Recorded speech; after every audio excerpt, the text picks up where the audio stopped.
Señor y también de aprender de la palabra. ¿Me había dejado algo por acá?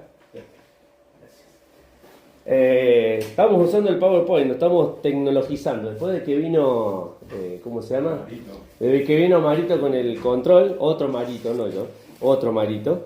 Les digo que les cuento la verdad, compré uno de esos para empezar a usar. Lo más lindo es que me lo mandaron al bolsón. Estaba mirando la guía, quedó allá en el bolsón. Lo tengo que recuperar, así que espero que me lo traigan esta semana para acá. Así que vamos a tratar de utilizar esto. Estamos viendo los viajes de Pablo, ¿sí? Pablo, que fue un misionero, que fue una persona que se dedicó a la obra del Señor. Dios lo llamó en un momento en el cual él perseguía a la iglesia. No sé si todos conocen la historia, pero Pablo perseguía a la iglesia, mataba a los que eran cristianos, los perseguía, los arrastraba, los sacaba de su casa, le quitaba sus bienes. Digamos que era una policía anticristiano. Iba detrás de ellos para poder quitarle todas las cosas y justamente lograr su cometido, que era que no creyeran en Jesús, de la cual nosotros hoy hablamos y de la cual nosotros hoy compartimos. Y te invito a que abras tu Biblia en el libro de Hechos, ¿sí? Vamos a tratar de leer ahí en Hechos el capítulo 13. Lean había terminado de hacernos ver del versículo 1 al 3, y el pasaje de hoy arranca del versículo 4, 13:4, y termina ya en el último versículo, en el 52. Tiene 4 puntos el mensaje de hoy. Creo que vamos a llegar a ver 3, si así Dios lo permite. Vamos a leer el primer pasaje para que podamos entenderlo, del versículo 4 hasta el versículo 12. Ellos entonces, ¿sí? Estamos hablando de ¿quiénes? A ver si le prestaron atención a lo que dijo Leandro el otro día. ¿De quién estamos hablando? No de todo, ¿de cuántos? 2 estábamos hablando. ¿Quiénes eran esos 2? Vamos Lolo, Bernabé y Pablo. ¿Se acuerdan que en el versículo anterior dice, versículo 2, ministrando esto al Señor, ayudando, dijo el Espíritu Santo, apártame a Bernabé y Saulo. Versículo 4, ellos, entonces, enviados por el Espíritu Santo, descendieron a Seleucia y de allí navegaron a Chipre y llegaron a Salamina. Anunciaban la palabra de Dios en la sinagoga de los judíos. Tenían también a Juan por ayudante, y habiendo atravesado toda la isla de Pafos, hallaron a cierto mago, falso profeta judío llamado Bar Jesús, que estaba con el procónsul Sergio Paulo, varón prudente. Este, llamando a Bernabé y a Saulo, deseaba oír la palabra de Dios, pero le resistía Elimas, el mago, que así se traduce su nombre, procurando apartar de la fe del procónsul. Entonces Saulo, que también es Pablo, lleno del Espíritu Santo, fijando en él los ojos, dijo: «Oh, lleno de todo engaño y de toda maldad, hijo del diablo, enemigo de toda justicia, ¿no cesará de trastornar los caminos rectos del Señor? Ahora pues, he aquí la mano del Señor está contra ti, y serás ciego, y no verás el sol por algún tiempo». Inmediatamente cayeron sobre él oscuridad y tinieblas, y andando alrededor buscaba quién le condujese de la mano. Entonces el procónsul, viendo lo que había sucedido, creyó maravillado de la doctrina del Señor.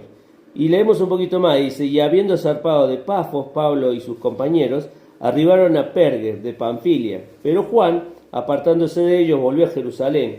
Y ellos, pasando de Perge, llegaron a Antioquía de Pisidia y entraron en la sinagoga un día de reposo, se sentaron, y después de la lectura de la ley y de los profetas, los principales de la sinagoga mandaron a decirle: varones, hermanos, ¿tenéis alguna palabra de exhortación para el pueblo? Hablad.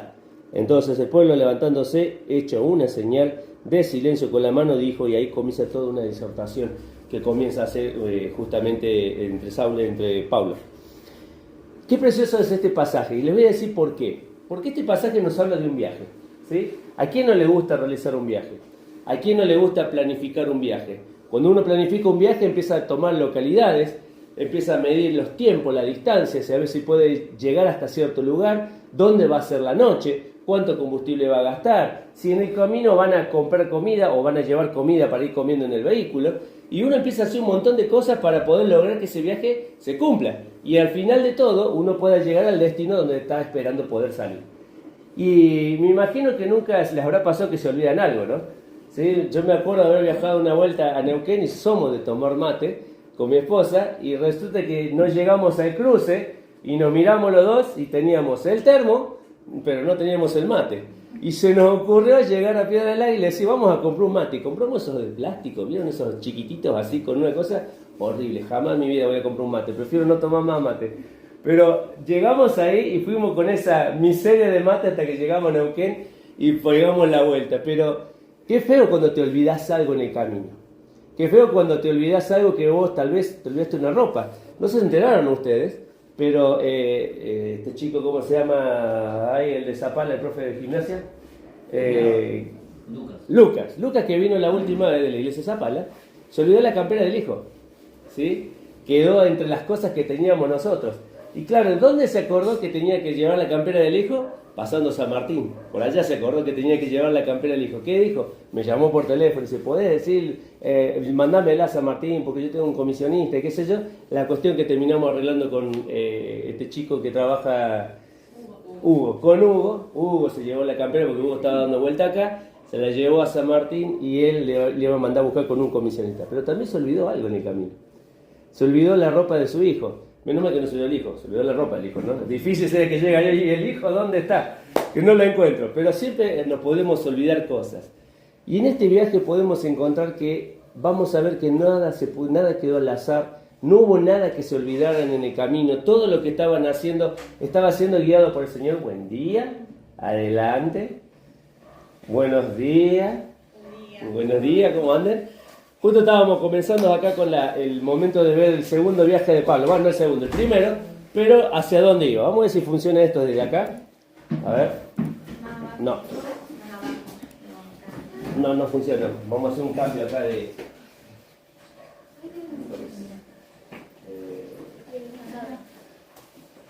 Volverlo como...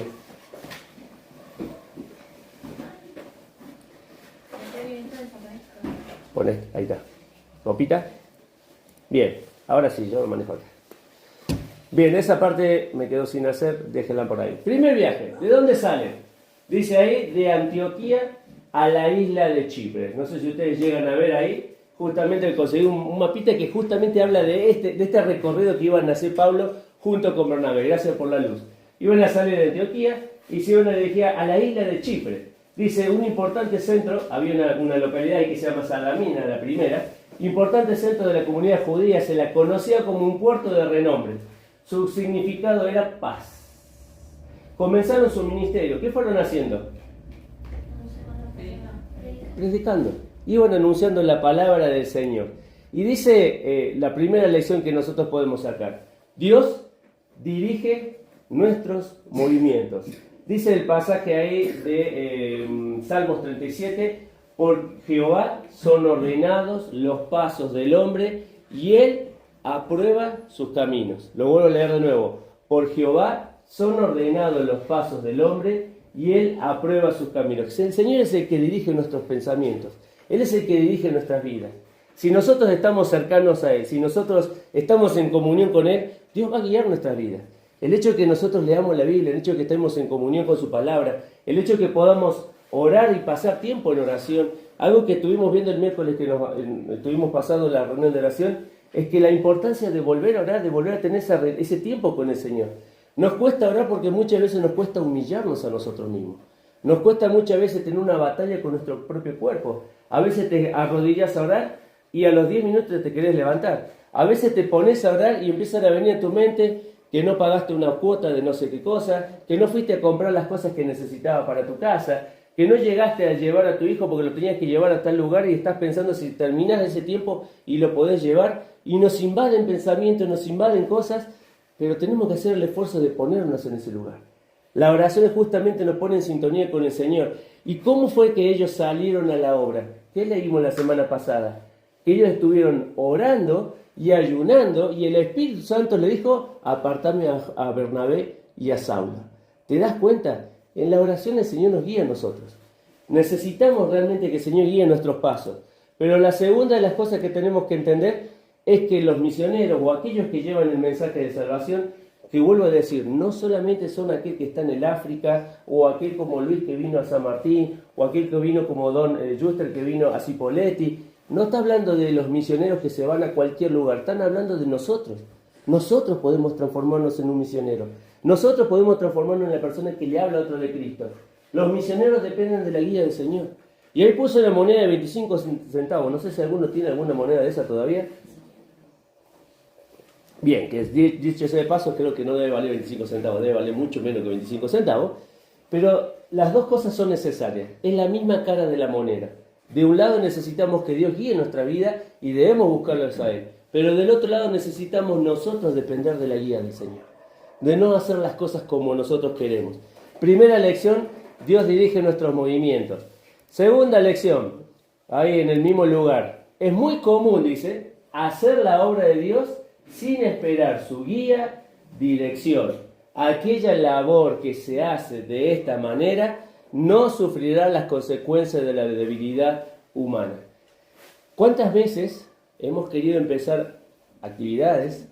¿Cuántas veces hemos querido comprometernos con ministerios y no hemos pasado ese tiempo de oración con el Señor? Entonces llega un mes y ya quiero tirar la toalla. Llega a la mitad de año y ya quiero que otro se haga cargo. Llego a fin de año y espero que otro haya tomado mi lugar porque yo no fui capaz de llevar esa actividad que esperaba llevar.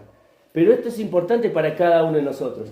Para realmente poder ser útil en la mano del Señor, debemos esperar su guía, porque cuando esperamos su guía y Dios abre el momento y la oportunidad, no vamos a cometer errores. El ejemplo más grande que tenemos de esto es en la vida de David. No sé si ustedes se acuerdan que Dios puso la oportunidad en 2 veces de que él pudiera asesinar a Saúl, ¿se acuerdan? 2 veces tuvo la oportunidad de que Dios le trajo a Saúl delante de ellos. Y es más, la gente que estaba a su alrededor, aquellos hombres que eran endeudados, aquellos hombres que eran abatidos o despreciados por la sociedad, le dijeron, Dios te lo trajo a este lugar. Es el momento de que vos cumplas tu cometido, cumplas lo que Dios te dijo de que ibas a ser rey. Y sin embargo David dijo, no pondré mano en el ungido de Dios. ¿Por qué? Porque supo esperar el tiempo del Señor. Y eso es lo que nosotros tenemos que hacer, esperar la guía del Señor para trabajar en la obra del Señor, para hacer la obra del Señor, para ser parte de la obra del Señor.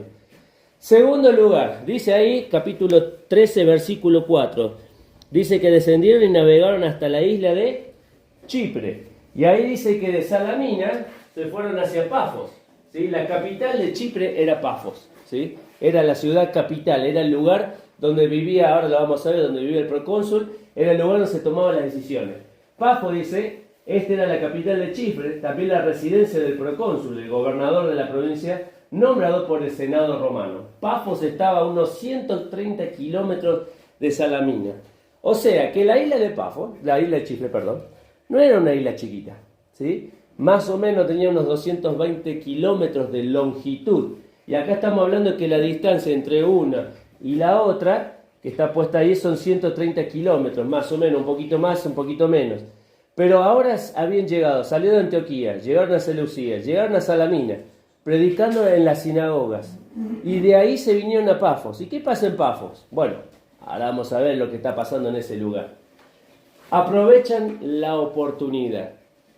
¿Quién estaba en ese lugar? A ver si ustedes se acuerdan. El procónsul. El procónsul que estaba ahí dice, lo podemos leer en el versículo 7 del capítulo 13, dice que estaba con el procónsul Sergio Pablo, varón prudente, llamando a Bernabé y a Saulo, deseaba oír la palabra de Dios. Entonces, el procónsul Sergio que estaba ahí, lo primero que hizo, ¿qué es? Tomó la iniciativa. ¿Qué fue lo que hizo? Llamó a Saulo y a Bernabé. ¿Saben qué? Para que te llamen de esa manera, tenés que estar en comunión con el Señor. No sé si ustedes se acuerdan el pasaje de Hechos capítulo 10, seguramente que lo vamos a llegar a leer en el devocional porque estamos en el libro de Hechos. Vamos a encontrar la vida de Cornelio. Y vamos a encontrar que antes de que Cornelio recibiera el mensaje de salvación, ¿quién estaba orando en el aposento alto, esperando que se hiciera algo de comer? Pedro. Y fue Dios que le dijo a Pedro, desciende, ve con los hombres que te vienen a buscar, porque vas a ir a la casa de un tal Cornelio y allí le hablarás todo lo que yo tengo para decirte. Entonces, cuando nosotros vemos que hay gente que está buscando de Dios y que está tomando la iniciativa de Dios, tenemos que ser nosotros prudentes de aprovechar la oportunidad, de darnos cuenta con los ojos de la fe que el Señor está queriendo y llevándonos a las personas que están a nuestro alrededor. ¿Qué pasaría si desaprovechamos el momento de subir en el colectivo en el momento que tenemos que llegar a nuestro trabajo? Yo vivía en Córdoba y tenía la escuela de música. El último horario que terminaba la clase era las 9:30 de la noche terminaba. Pero mi colectivo pasaba 10 menos cuartos. Si no lo tomaba 10 menos cuartos, a partir de las 10 de la noche venía cada media hora de colectivo.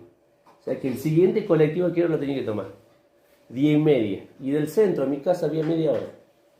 O sea, podía llegar a mi casa a 10:15 o podía llegar a mi casa a las 11 de la noche. De todas las veces que me tocó ir de noche, solamente una sola vez se me pasó el colectivo. Solamente una vez perdí la oportunidad de subirme en el momento justo. ¿Por qué? Porque tenemos que estar atentos. Porque tenemos que estar despiertos. Porque tenemos que organizar nuestras vidas. Así como Pedro estaba en comunión con el Señor, así también estaba Bernabé y Saulo, y se vieron llamados por esta persona que tomó la iniciativa de decir, quiero escuchar de la palabra de Dios. Pero dice también que deseaba oír la palabra de Dios. Y ahí la palabra en el original significa buscar, inquirir, anhelar. Y ahí puse, hay personas que están en búsqueda de la verdad. Hay personas que están en búsqueda de la verdad. Compañeros que están al lado tuyo, que meramente tienen algún conocimiento o tal vez nulo conocimiento de Dios. Pero si tienen algo de conocimiento de Dios, te van a hacer preguntas. Si tienen alguna duda con respecto a su vida, a las cosas, a las decisiones que tienen que tomar, a las cosas que le pasan en la vida, el porqué de muchas cosas en la vida, debemos aprovechar esa oportunidad. Muchas personas están en busca de la verdad. Incluso Pilato estaba en busca de la verdad. Cuando le preguntó, ¿eres tú el rey de los judíos? Le dice, tú lo dices. Le dice, yo para esto he nacido, para esto he venido, para dar testimonio de la verdad. ¿Y qué terminó diciendo Pilato? ¿Y qué es la verdad? ¿Cuál es la verdad? Porque hoy estamos en la sociedad de que la verdad es la verdad tuya, la verdad mía, la verdad del otro, la verdad de aquello, la verdad de un presidente, la verdad de un gobernador, la verdad de un conjunto de un CEO del que maneja el mundo. Todos tienen su propia verdad. Pero dice Jesús, yo vine a dar testimonio de la verdad. Hay una sola verdad. Y esa verdad es la persona de Jesucristo. Ahora, en todas las obras podemos darnos cuenta de que siempre debemos aprovechar la oportunidad. La pregunta es, ¿nosotros estamos despiertos para aprovechar la oportunidad? ¿Estamos atentos para aprovechar la oportunidad? Porque la siguiente lección, dentro de esta lección número 2, es que debemos esperar resistencia. Debemos esperar resistencia, no de la persona que está buscando al Señor, sino de las otras personas que están alrededor. ¿Y quién apareció ahí en ese lugar? Bueno, dice ahí lo que leímos recién en el versículo 6, y habiendo atravesado toda la isla de Pafos, hallaron a cierto mago, falso profeta, judío, llamado Bar Jesús. ¿Sí? Bar Jesús, versículo 8. Pero le resistía Elimas el mago, pues así se traduce su nombre, procurando apartar de la fe al procónsul. Primera de las cosas, hallaron este cierto mago, falso profeta judío llamado Bar Jesús o Elimas. Elimas significa el sabio, el hábil, el entendido. Pero también Bar Jesús, no sé si te suena el nombre de otra persona en la Biblia. Bartimeo. ¿Bartimeo qué era? ¿Qué significaba Bartimeo? Hijo de Timeo. Lo mismo, hijo de Jesús, pero era un falso hijo de Jesús. Este falso profeta estaba con él. Lea nos dijo el otro día que era muy común en la antigüedad, ¿sí?, que cada uno de los gobernadores tuviera un consejero que se dedicaba a estas cosas. ¿Sí? A estas cosas del ocultismo, de la magia, de la superstición, de todas las cosas, estas que hoy nosotros las vemos tan común. ¿Sí? ¿Querés saber qué te va a pasar en el futuro? Te mandan un mensaje. Mirás la compu, te entra un mensaje. ¿Querés saber esto? Hacé clic acá. ¿Querés conocer tu horóscopo también? Hacé clic acá. ¿Querés conocer si vas a tener dinero o no? Hacé clic acá. Abrís un diario y te vas a encontrar en los diarios, finalizando las últimas páginas, diarios online, personas que te dicen qué pasa hoy con el cruce de una luna, con las estrellas, con el eclipse y todo lo que influye en tu vida. ¿Sí? Había personas que estaban así, que se dedicaban a estar alrededor de estas personas que tomaban las decisiones. Pero este se oponía, dice que había sido dos cosas acá. Primero le resistía, ¿sí? Ahí lo estábamos viendo en el versículo en el versículo que estamos leyendo, el 6 y el 7, dice que deseaba oír, versículo 8, pero les resistía. La palabra resistir significa pararse en contra, oponerse, ¿sí? Pararse en el medio. ¿Sí? Vieron que dicen que cuando se corta una ruta, si hay alguien en el medio no se puede pasar. ¿Sí? Se corta una ruta, te lo ponen en el medio, tenés que desviarte de ese camino, tomar otro camino. La última vez que veníamos de viaje, ahí por la, sobre los chicos acá la habrán visto, la parte de la conquista del desierto, ¿sí? Hay una parte que estaban rebacheando, ¿sí? Haciendo de nuevo toda la parte de la ruta, y te desviaban en el camino, dejaba de estar en la ruta para meterte a un costado por la tierra para que poder repasar la ruta. Ve, hay varios que viajan acá, che, que viene. Te desviaban del viaje. Eso significa, oponerse significa desviarte de tu curso, desviarte del lugar donde vos tenés que ir. Y este hombre estaba parado ahí, resistiendo justamente lo que estaba diciendo Pablo o Saulo y Bernabé. Dice que no solo le resistía, sino que también tenía un objetivo: apartar de la fe al procónsul. ¿Cuántas personas muchas veces nos damos cuenta que están en contra de que hablemos de Cristo a otra persona? A veces podemos estar trabajando con una familia y nos damos cuenta de que los padres están en contra de que sus hijos vengan a alguna actividad de la iglesia. A veces podemos estar trabajando con otra familia y nos damos cuenta que es el esposo que está en contra de que la esposa no venga. A veces podemos estar trabajando con otra familia y pasa al revés. Y a veces son amigos que también se oponen, que nos apartan de la fe. Por eso Proverbios capítulo 3 y capítulo 2 habla de cómo elegir nuestras verdaderas amistades. Amistades que no nos lleven a desplazarnos del camino del Señor, sino que estemos en el camino del Señor. Hay muchas personas que están en contra de apartar de la fe a la gente. En este caso, Bar Jesús estaba dispuesto a hacer esto, apartar de la fe. Pero pensemos nosotros que no siempre tenemos una lucha sencilla con respecto a nuestra fe. Siempre tenemos que esperar resistencia. Personas que estén en contra de lo que nosotros creemos. Personas que estén en contra de lo que nosotros vivimos y apoyamos como una verdad de parte de Dios. Dice ahí que tuvo una consecuencia. Pablo le reprendió duramente y Dios provocó al mago una ceguera, ¿sí?, parcial. Y termina diciendo el pasaje ahí, versículo 12, entonces el procónsul, viendo lo que había sucedido, ¿qué hizo? Se maravilló y creyó en el Señor. O sea, dice, mi consejero tenía poder, mi consejero hacía cosas, pero apareció otro más poderoso que mi consejero y terminó destruyendo a aquel que justamente me tenía maravillado con sus cosas. Entonces, cuando entra el poder de Dios, siempre los ojos de aquellos que no ven bien al Señor son abiertos. Seguimos más adelante, capítulo 13 y versículo 13. Ahora dice que salieron de Pafos, ¿sí?, el siguiente viaje, a Pergue. ¿Sí? Ya no estamos hablando que vamos por tierra, sino que cruzamos el mar. Y dice ahí, Pergue, dice, estaba a unos 260 kilómetros de Pafos. Era la ciudad capital de Panfilia, la región de la costa sur del Asia Menor. En Pergue había un templo de Diana, ¿sí?, la gran diosa Diana de los Efesios, la cual la constituía en el centro religioso de aquella zona. Fíjense ustedes, salimos de Antioquía, llegamos a Salamina, llegamos a Pafos, de Pafos subimos a Pergue, ¿sí?, y estamos avanzando en la vida del viaje de los misioneros. ¿Qué pasó aquí? Bueno, ahora vamos a darnos cuenta qué es lo que pasó. Tercera lección, crisis en el ministerio. ¿Quién no está en una crisis? ¿Hay crisis en el matrimonio? Unas cuantas hay, ¿no? ¿Hay crisis con los hijos? Hay para hacer una lista, ¿no?, de todas las cosas que pasamos. ¿Hay crisis en nuestro trabajo? Cuando te dice el jefe, ¿sabes qué? No te voy a subir el sueldo, pero vas a tener que laburar 2 horas más porque... Y vos decís, no, 2 horas más por la misma plata. O te puede decir, mira, ¿sabes qué? Has trabajado muy bien, pero vamos a prescindir de tus esfuerzos, de tu trabajo, de tu compromiso. Crisis. En la vida siempre hay crisis. El problema es saber cómo enfrentamos esas crisis. Porque las crisis van a venir siempre. No es que van a aparecer, tu vida va a ser como el agua del lago que vos lo ves un día y está planchado y ves cómo se refleja la nube en el lago. Y dices, qué lindo. Así no es la vida cristiana. El Señor Jesús le dijo a sus discípulos, en el mundo tendréis aflicción. O sea que tenemos que hacernos la idea que la vida en la vida cristiana, la vida en el ministerio, no va a ser una vida fácil, va a ser una vida que vamos a tener que enfrentar crisis. Y acá dice específicamente que la deserción de Juan Marcos.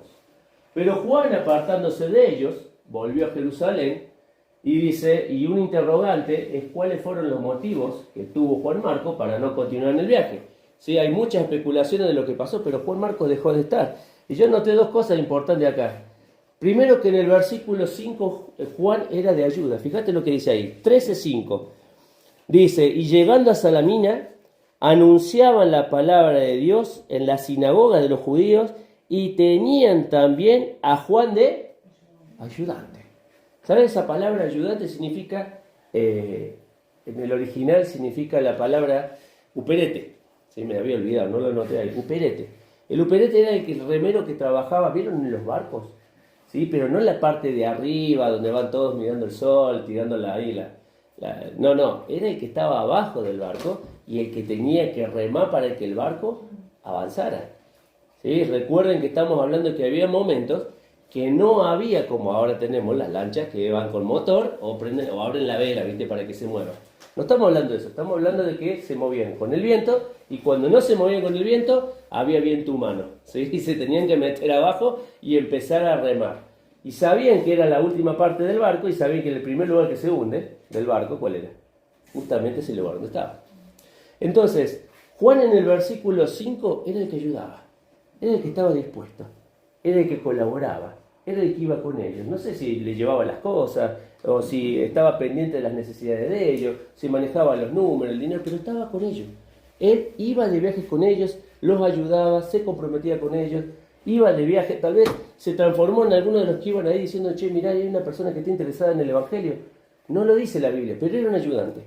Ahora, en el versículo 13, dice, habiendo zarpado de Pafos, Pablo y sus compañeros arribaron a Perge de Panfilia, pero Juan apartándose. Y ahí en el versículo 13 lo vemos a un Juan que se aleja. Yo le puse el que se aleja. Primero era el que ayudaba, ahora es el que se aleja. Y esta actitud, dice, no agradó a Pablo en el segundo viaje misionero, porque produjo un distanciamiento entre Pablo y Bernabé, por lo cual tomaron caminos distintos. Hechos capítulo 15, para que lo podamos ver, dos hojitas ahí donde estamos. Hechos capítulo 15, ¿sí? Y el versículo 36.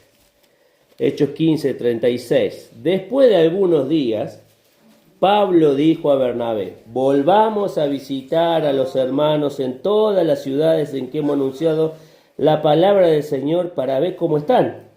Y presta atención ahora.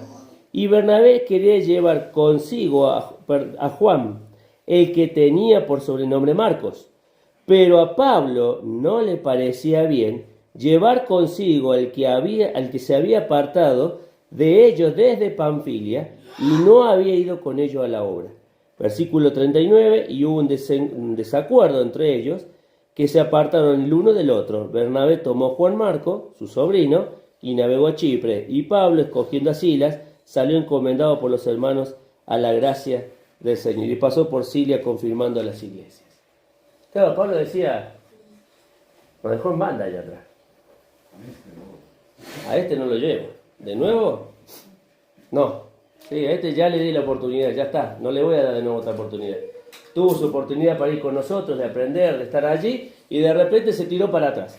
No dice por qué, no dice los motivos, por cuál decidió dejar todo el camino y el viaje misionero casi a la mitad, porque de ahí, de donde estábamos nosotros ahora, que estábamos viendo Perge, después sigue para Antioquía y un montón de lugares más.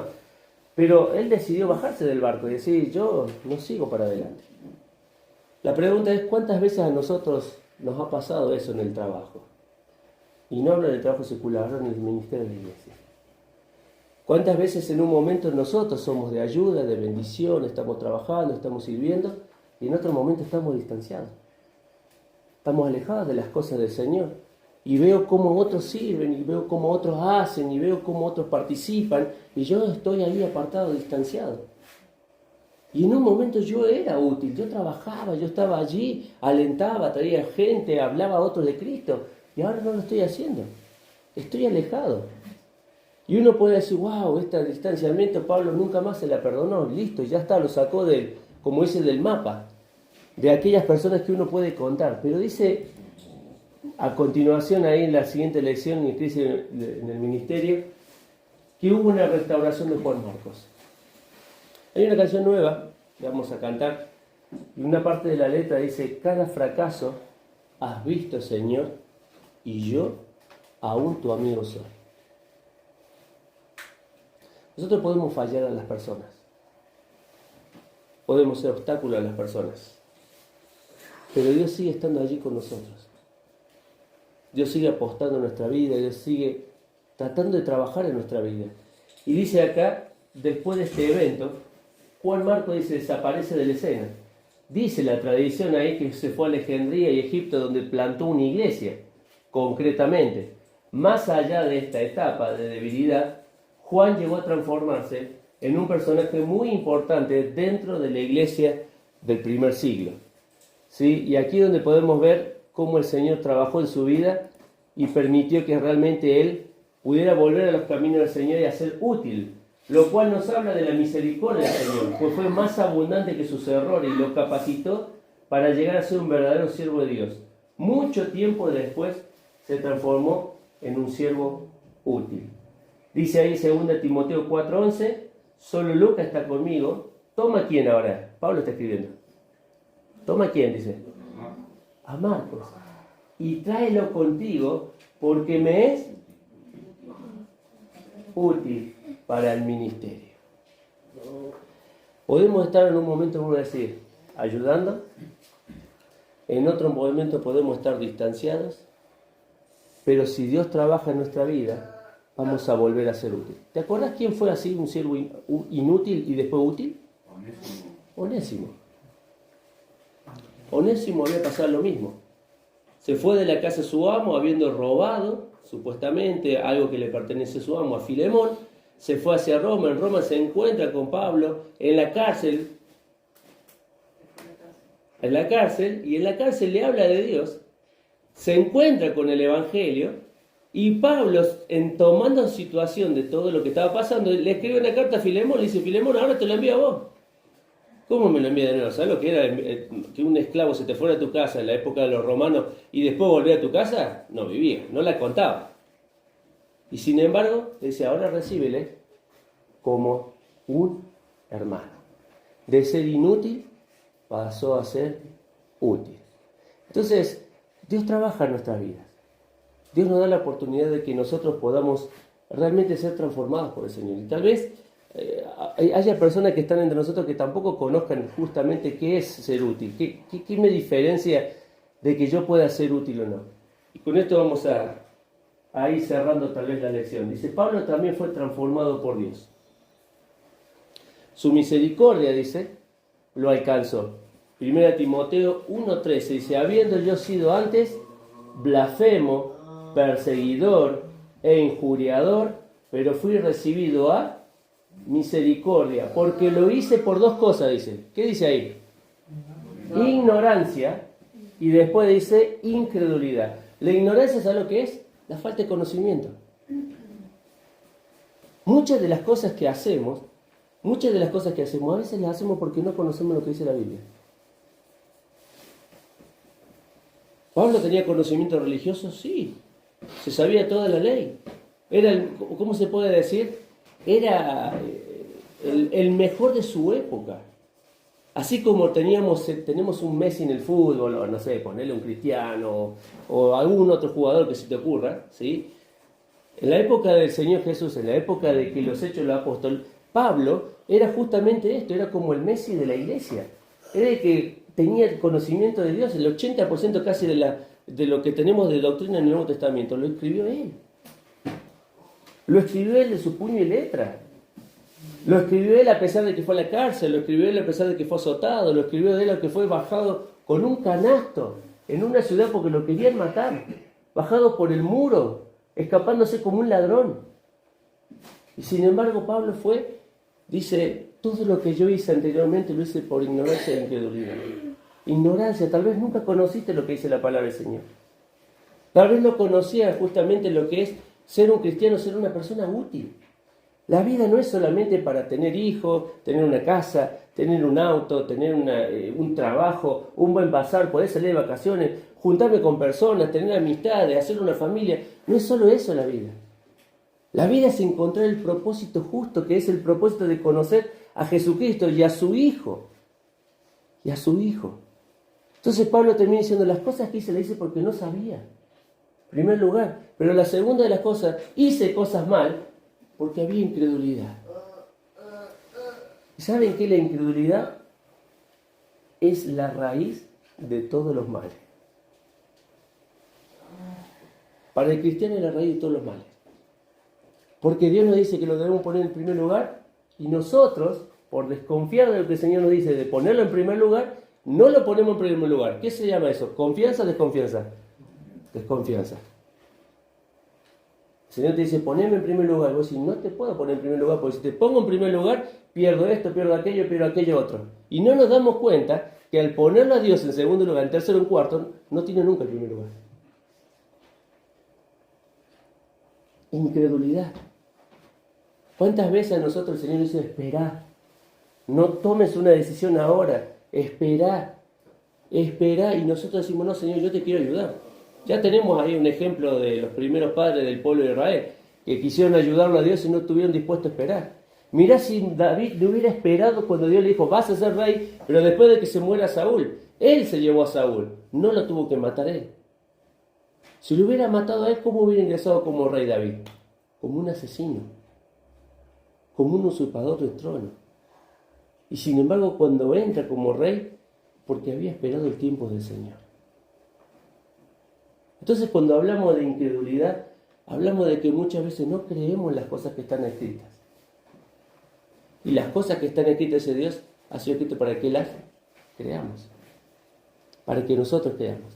Y dice ahí Pablo, el Señor, me adelanté o me fui.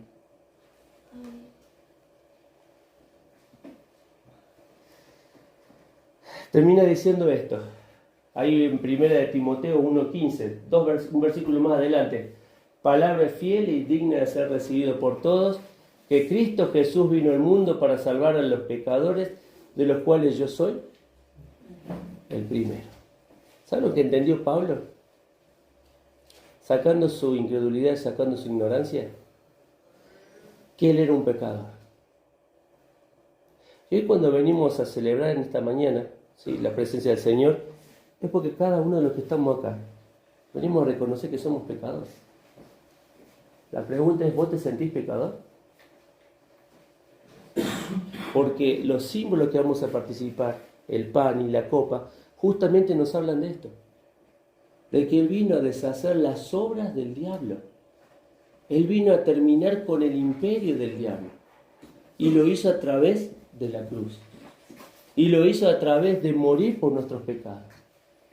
Por eso dice Pablo, esta es una palabra que tiene que ser recibida por todos, que el mundo la tiene que creer. ¿Cuál es? Que Jesús vino a morir. Que Jesús vino a morir. Y tal vez vos estás sentado acá y Dios te está diciendo, yo vine a morir por vos. Yo vine a morir por tu pasado, por tu presente y por tu futuro. ¿Y sabes lo que está dando Dios? Es misericordia. Por eso quienes estamos hoy acá venimos a celebrar estos símbolos que hoy tenemos. El pan, símbolo de su cuerpo, la copa, símbolo de su sangre. Pero nos sentimos pecadores, invitados a la mesa del Señor. Termina, la historia sigue, ¿no? Está el punto 4 para seguir, que es cuando hacen el viaje al viaje y llegan hasta Antioquía de Pisidia. Pero ¿sabés cuál es lo que veo en este momento? Que se me viene a la mente la historia de Mefiboset. ¿Se acuerdan ustedes de Mefiboset? ¿El hijo de quién? El hijo de Jonatán. David tenía un pacto, ¿se acuerdan? Con Jonatán. Iban a ser los amigos toda la vida. Y Dios sacó a Saúl y sacó a su hijo. ¿Sí? Tenía que sacarlos sí o sí a los dos, porque si no David no accedía al trono. Cuando llega David al trono dice, quiero hacer misericordia en la casa de Jonatán. ¿Habrá algún descendiente de Jonatán que le pueda hacer beneficencia, le pueda ayudar, ser misericordioso? Y si hay un tal Mefiboset. Y bueno, tráigamelo. En el Mefiboset dice que venía lisiado de los pies. O sea, había perdido su movilidad por una caída, supuestamente por su nodriza, que se le cayó al piso y bueno, golpeó la columna. Y fue una persona que estuvo en silla de ruedas toda su vida. Pero cuando Dios lo llama, ¿sabes lo que hace? David lo llama, lo trae y lo sienta en la mesa. Y le dice, desde el día de hoy vas a comer de la comida del rey. ¿Y saben cuál es la invitación del Señor? Que el Señor sigue invitando a las personas a participar de la mesa. Pero antes de pasar por la puerta, les invita a que pasen por la cruz. Participamos de la mesa, participamos de sus bendiciones, solo cuando creemos en la cruz. Por eso dice acá, Jesús vino al mundo para salvar a los pecadores. Y tal vez la salvación no es una salvación de decir, bueno, me salvé de pagar una boleta. Ayer fuimos justo al súper, ayer no fue, antes de ayer fuimos al súper y justo vieron que la anónima está de cumpleaños. Y cada 100 ventas, una no la paga. ¿Sabían eso? Ahora no van a ir a comprar todo y se van a poner así, a ver, 99, 100. Así cuando voy yo, me salgo. No. Pero siempre nos ha pasado algo con él. Que siempre que vamos, el de lado siempre recibe la compra. O sea, estábamos saliendo de, felicitaciones de aquel lado. Se salvó de pagar. ¿Cómo decíamos nosotros? Se salvó de pagar, estábamos al lado. Quiere decir que fuimos el 99 o el 98, por ahí estábamos. Había comprado una alfajor. Y encima. Veníamos en el carro así, nosotros y tenía el carrito así, tres cosas ahí arriba, ¿viste? Ganador de la compra. No estoy hablando de salvarte de pagar eso. Estoy hablando de salvarte de pagar tu pecado. Jesús pagó nuestros pecados. Y hoy está dando misericordia a todo aquel que no cree. Y está dando el perdón de pecado. ¿Habrá alguna persona hoy que quiera recibir a Jesús? ¿Alguna persona que realmente se da cuenta que necesita esta relación con Dios? Vamos a orar para participar de los símbolos e invitarte a que puedas recibir la salvación del Señor a través de Jesús. Vamos a cerrar nuestros ojos, vamos a participar de los símbolos. Y mientras estamos por participar de los símbolos, te invito a que realmente puedas decirle al Señor, gracias Señor. Yo soy un pecador. Yo no merecía estar en este lugar, pero estoy acá. Tal vez somos como Juan Marco, que un día ayudamos y otro día estamos alejados. Que un día estamos disponibles y otro día parece que somos los enemigos. Pero Dios quiere trabajar también en tu vida. Y quiere moldearte, formarte, hacerte que seas útil. Pero aquellos que no tienen a Cristo necesitan encontrarse con Él. Y vos podés decirle también al Señor, quiero aceptarte. Ayúdame a creer en ese Jesús que murió. A creer en ese Jesús que pagó para salvarme a mí. Si pudo cambiar la vida de Pablo. Pablo dice, yo fui un asesino, fui un perseguidor de la iglesia, fui un injuriador, fui todo esto. Pero Dios dice que lo recibió. No importa lo que hayas hecho. Dios te recibe igual. Si crees en Jesús, Él perdonará todos tus pecados.